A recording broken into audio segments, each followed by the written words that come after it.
Hey everybody, it's Jenny from GrowthMode Marketing. You're listening to Demand Gen Fix, the podcast where our team of growth moders and our guests discuss the ins and outs of demand generation and why we believe it's the key to long-term sustainable growth, especially in the HR tech industry. Hi everyone, Deanna here. We all know the importance a brand plays in building awareness, credibility, and trust in the market. It goes well beyond the visual aspects to also encompass the messages, vehicles, and all of the touch points a person may encounter. It is about the experience that prospects and clients have in relation to your company and your technology. And if you don't manage your brand with intention, it can come across as disjointed in the market. And a confused brand just won't resonate as well with potential HR tech buyers. Helping me dig in on this topic is our guest, Chris Outlaw, Creative Director at Elements Brand Management and host of the Unified Brand Podcast. Welcome to the show, Chris. Yeah, thanks for having me on. So let's jump first into talking about what companies should think about as they work to build their brand image in the market. Obviously, the first and obvious one is audience. From your perspective as a brand expert, Chris, how should prospects or companies be thinking about their audience? Focusing on the audience is the most important thing. And a lot of companies don't always start there. They don't always think about that till later, or they have the idea that everybody is their target audience, which is something that is often brought up. And it's tricky to build a brand around an audience that is for everyone. So you have to really focus on who your target audience is. Now, you can have multiple audience segments that you work with, but your brand narrative wants to be focused on a target audience. I think of it like the front of a ship. So the front of a ship has got the point. That's kind of where your target is. You'll still pick up people on the sides of the ship as it goes through the water, but essentially you have that target. So some of the things to think about, standard demographics, but going further with psychographics. Now that is what your audience will value, what they believe, some of the things that their intrinsic motivations, maybe some other brands that they're aligned to, some other companies that they would follow and be part of, maybe some publications that they'd read or podcasts they'd listen to, all these kind of things that build up who that audience is. And a great way to do this is to build customer personas. And from that, some things to think about are what are the problems holding your customer back at the moment as it relates to your product and service? That's a really important thing, but also more important than the problem, because a lot of times the audience isn't problem aware. They are symptom aware. So what is the problem, but what is the symptoms that they're facing in their world that they see that you can then help them to understand is actually attributed to the problem that you solve? So that's an important thing to think about. The solution that you provide. So you have like a base level in terms of the solution that you provide to your target audience. But then there's also how can you exceed their expectations? So how do you take that one step further and create a memorable experience that allows you to become the sort of go-to brand in your space? One of the things that you said bears calling out a bit more, and that's when you're trying to be everything to everyone. I see this all the time in the HR technology space and in a lot of different B2B scenarios where the company is selling a product or a solution that really can apply to a broad audience. And so they're looking at it from a marketing perspective. To use the HR technology example, they may say, well, I can sell my technology to any company that has employees. I just looked at a website of a company in this space this morning, and it said, we work with anyone from small businesses up to enterprise level companies. That's a really broad audience. And I think where companies make a misstep in building out a brand is they're looking at it saying, the broader the audience, the better, because that means we can sell to more companies. The reality is, it's a really crowded market. Marketing resonates less than it ever has in the past, even though we don't want to hear that, right? And so when you do that broad brush stroke with your marketing, your message resonates with no one, right? So when you think about audience, we work with a lot of companies to help them build an ideal customer profile to really narrow down that audience so that the marketing and the brand can be much more focused. Going to what you said, Chris, about understanding their problems and painting that picture for them. Well, if I am an HR leader making purchase decisions for a manufacturing company, I may have some of the same issues as an HR leader making purchase decisions in, say, a healthcare system. But I also have some nuances and unique pain points that are specific to the world that I'm living in. From a brand building perspective, if you narrow down that audience, you start to get more targeted with that messaging that you're putting out there, and it's going to resonate better. So I think it's really important to have perspective on audience beyond what's possible, because you need to resonate in the market and you need to build a brand that sticks out in people's minds. And it's really hard to do that in a really, really crowded market. Yeah, 100%. It's about relevancy as well. So in terms of if you're positioning a brand, you're creating relevancy. You're tying what you do to how you solve their problem and to that audience. So you need to create relevancy for somebody. If you've got a message that is trying to appeal to everybody, you end up appealing to nobody. So I totally agree with what you said. The nuances are the things that are really important. So you said nuances there about how somebody who's in, say, a larger HR company will have, maybe it's a CTO or something like that. The issues that they're going to have on a day-to-day basis in terms of rolling out software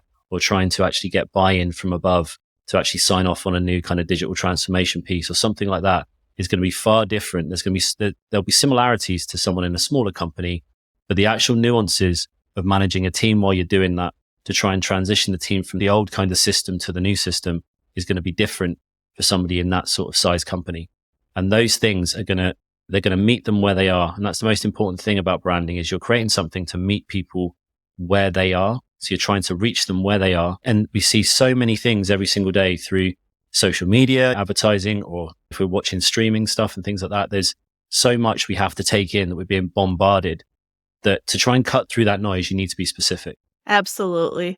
So I think another area that companies should be thinking about as they're looking at building their brand image in the market is obviously tone. There's different personalities. You have to think about how you want to resonate with an audience and the relevancy of it all. And I know when we talked previously, Chris, you had mentioned some examples where you see like this personality that doesn't match up with what the company is, for example, and how that can impact the view that people have out there in the market. Can you give us an example or two to that effect? The thing we see a lot is that the Unified Brand podcast comes from the idea of the fact that we use in our agency the Unified Brand Framework. That's where it comes from. And that's a methodology built on my experience, 15 plus years in the industry in marketing, design, and branding. We talk about 4 key layers. There's lots of elements to building a brand, almost like a periodic table of elements that you can bring together. But there are 4 key layers. So there's the core, which is the heart of the brand. There's the strategy, which is the brain of the brand. There's the personality, which is the kind of tone of voice and the personality of the brand. And then there's the identity or the face of the brand. And a lot of brands focus on the front 2, the external, which is personality and identity. But a lot of brands actually miss personality completely and they just go for the visuals. And the issue with that is we do a lot of audits in industries for clients, and we'll look at these industries and you'll see so many of these players in the industry are all looking and feeling exactly the same. There's no difference between any of them. And a lot of times it's because you've had a market leader in that industry who has risen pretty quickly and they dominated that space. And then all of the people that come in afterwards try and actually be this leader. They just follow what the leader's doing. So if the leader does advertising in a certain space, they'll follow it. No one is trying to disrupt or change or add a different flavor in there or a different personality. And a lot of people miss that out. And it can be really, really powerful to adjust the personality of your brand to match, again, meeting your audience where they are. So we use archetypes a lot, and we can maybe talk about that in a minute. It's a really good way to meet your audience where they are. If you can develop a unique personality, especially in a stagnant market, you'll come across as fresh, you'll come across as memorable, and you'll stand out compared to that competition. Another area that I think is really important to think about from a brand perspective is also consistency. As marketers are going out there and they're putting things on different channels, time is passing, it's really easy to get off track and not maybe have the consistency across things. And from a perspective of a buyer or prospect, if I'm going in and I'm looking at those different channels, I may see it as disjointed when from the marketing side, because time has passed or because they're going into different channels, they don't realize the puzzle pieces don't fit together well. Yeah. So one of the things is a really good test actually for anybody who's listening with your company is to take the last 5 pieces of marketing collateral you've done and lay them out, print them out if you need to print them out, or lay them out if it's signage or brochures next to each other and see if they look like they come from the same brand. And if they don't, then you've got an issue. There's a thing that people always talk about. It takes 7 to 8 touch points for a brand to metabolize. For you to take on board a brand, you have to interact with the brand 7 or 8 times to remember that brand. But what people never say is that has to be consistent. If you've got 7 to 8 touch points that are inconsistent, then it will take far longer for you to metabolize that brand. You're not going to take it on board because the inconsistency essentially creates this disconnect with your audience, and a confused brand is a confused audience. And one of the things that you see a lot is people, again, when they follow trends or follow the competition, they start to emulate the competition, they change who they are, and they lose their identity. We call this a brand identity crisis, essentially.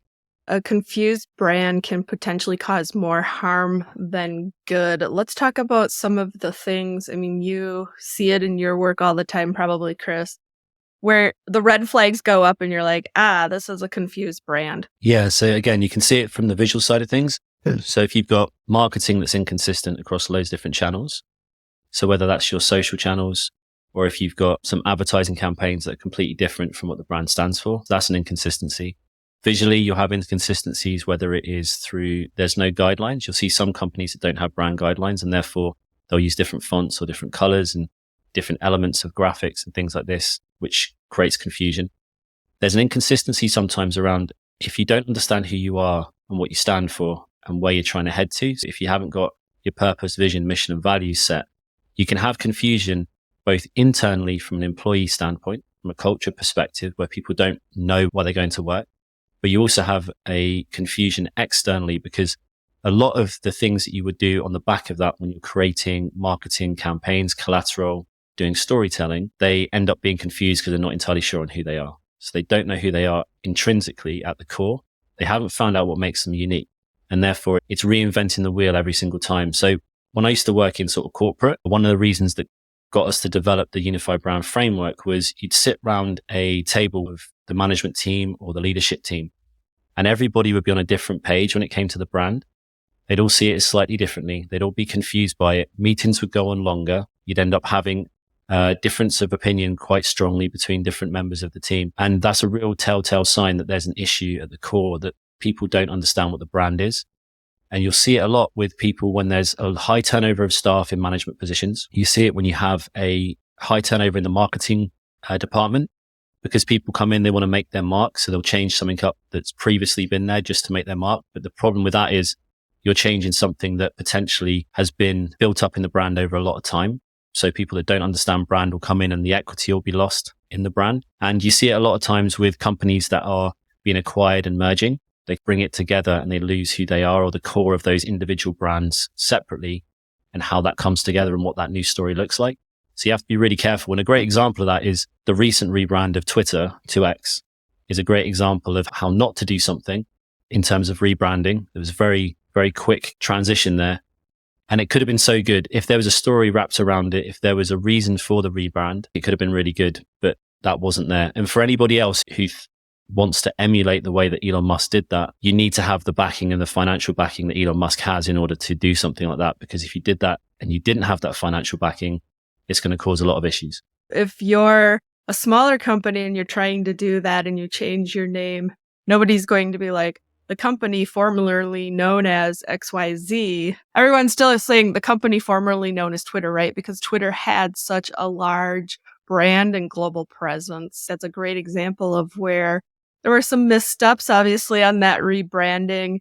Most companies probably aren't going to have that level of a change to a confused brand, but I think a lot of companies will unintentionally end up creating a confused brand for different reasons and always with good intentions. But when you step back and look at it, it's like, here's where the misstep was. So, for example, shiny object syndrome. You saw some kind of marketing style or personality that you really liked, and you're like, that's awesome. We want to be just like that. Let's try that. And all of a sudden you're off track from what your brand is and what it's represented. And it's not that you can't make a shift in your brand, but there's got to be more steps and thoughts behind it, or it ends up being like a mini case like Twitter, now X, because they didn't do the due diligence to make that transition so that it seemed like there was a reason behind it for prospects and clients out there. If you're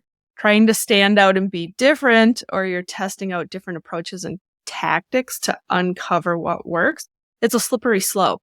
And we're not always looking at it as marketers from the brand perspective. And I think that's where sometimes organizations take those missteps or get a little lost. Your brand lives in an ecosystem. And in that ecosystem, you've got your employees, you've got your audience, you've got the wider market as a whole, you've got the industry that you sit in, you've got your competitors, you've got your partners, your distributors, you've got this whole ecosystem that is fragile and it changes, it fluctuates, the market changes, buyer choices change, people get more mature in their buying habits in that industry.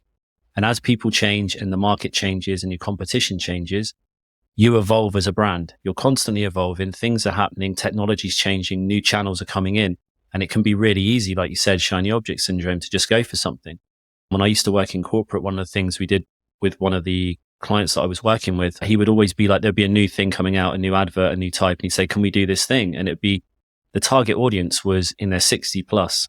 And he was wanting to do stuff like Apple were doing, or stuff like really funky and groovy and really cool sort of stuff that's really exciting. But the target audience at the time, what they wanted, especially from the brand, it's not necessarily you can't do those things with whatever type of audience you have. It's more what the brand represents to them. And that's where archetypes is quite often misused and misunderstood and can be really good for creating memorable, impactful brands. So if I give an example of Harley Davidson, for example, so if you imagine somebody who's been working in a role for sort of 40 plus years, in the same role, same cubicle, same thing, clocking in, clocking out on a routine every single day, they start to crave liberation. They start to crave freedom. They start to crave these things that they really want internally. They might not even be able to express it, but they want these things. So brands that talk to them where they are in that point of their life, in that way, reach out to them. So Harley Davidson do it really well because they end up using iconography like wings. They'll use images of open roads. They use slogans like the only rules are meant to be broken. So brands that embody the outlaw archetype will reach out to people who are screaming for liberation. If you've got somebody who feels out of control and feels like everything's going overboard and they're really struggling with things, then a ruler comes in. Somebody that can be a leader, can be a ruler for them, is what they look for. So if you can embody the personality type of the character that your audience is looking for and build a brand around it, you can actually then reach them where they are. You can do that through visuals, through messaging, and through positioning. And a lot of brands miss that whole step out. So Chris, what steps should a marketer take to avoid a confused brand? So what I would say to avoid a confused brand, there's a few things you can do. So there's a process you can take to avoid a confused brand. But one of the things we always look at first is doing an audit, which is taking stock of where the brand is. So it's almost like you look at where your brand is strong, where it's weak, and where you could improve. And one of the ways to do this is you take an inventory of everything that you've got. So you look at your visual identity, you look at your marketing, and you look at your printed collateral, everything to do with the brand. You look at where it's strong, where it's weak, and where you can improve. And also look at your competition. And one of the things that you can do, which is a really quick way, it's not fail-safe because it won't tell you what their positioning is, but it'll give you a rough idea of how they see themselves, is to look at their social bios across all different channels and see what they're saying in their bios on their socials. Because you're limited to a short amount of characters, what most businesses will do is they'll try and boil down what they do into that statement. It's a really quick way to see how they see themselves or what they're trying to lay claim to in the market or stake to. If they've got confused with that and they haven't effectively got across anything that makes any sense. So you see it a lot of times where companies will say, we're number one or we're the best in our industry. That's great for you because they are not really saying anything. They're not communicating anything. We've done a number of audits where we've looked at an industry and you've seen a couple of people who've said, well, we're the oldest in our industry. So one of them is not correct on that. Or other people that have said we're number one. There's been 3 people that have said number one in an industry we looked at before. So things like that, where you can have a look at the competition and see how they're positioning themselves. And then to avoid a confused brand, some of the things you need in place are you need to understand who you are. So you need to decide on and define what the brand stands for, what makes you unique, who you're trying to reach, what the brand is. So you need to outline what the brand is essentially. And then you also need some guidelines for the visual aspects and also some things to put in place in terms of your marketing strategy and brand strategy going forward. You need to define who you are in order to then carry that forward throughout everything you do. A few things to watch out for essentially are just, like you said, shiny object syndrome, focusing on thinking that target audience is either everybody or too many different types of segments. Being able to be strong and focused in who you are, what makes you unique, and celebrating that uniqueness. Because it can be really easy to think, I'm just going to drift and do what the leader's doing in this industry or this market. And actually, if you can stand out and be authentic to who you are, celebrate your uniqueness, and double down on it, then you'll find your tribe. I think the key takeaway here is that brand matters. How your company is perceived in the market is so important, and the HR tech industry is very, very crowded. It is hard enough to stand out, so don't let a confused brand get in the way of creating demand for your company and your products and services. Chris Outlaw, thanks so much for joining me with the conversation today. For those who are interested in learning more about brand, be sure to follow Chris's podcast, the Unified Brand Podcast. Thanks very much for having me. It's been awesome. Thanks for joining us on the Demand Gen Fix, a podcast for HR tech workers, brought to you by GrowthMode Marketing. We sure hope you enjoyed it. Don't forget to subscribe for more perspectives on demand generation and B2B marketing strategies. Plus, give us a like. Tell your friends. We'll see you next time.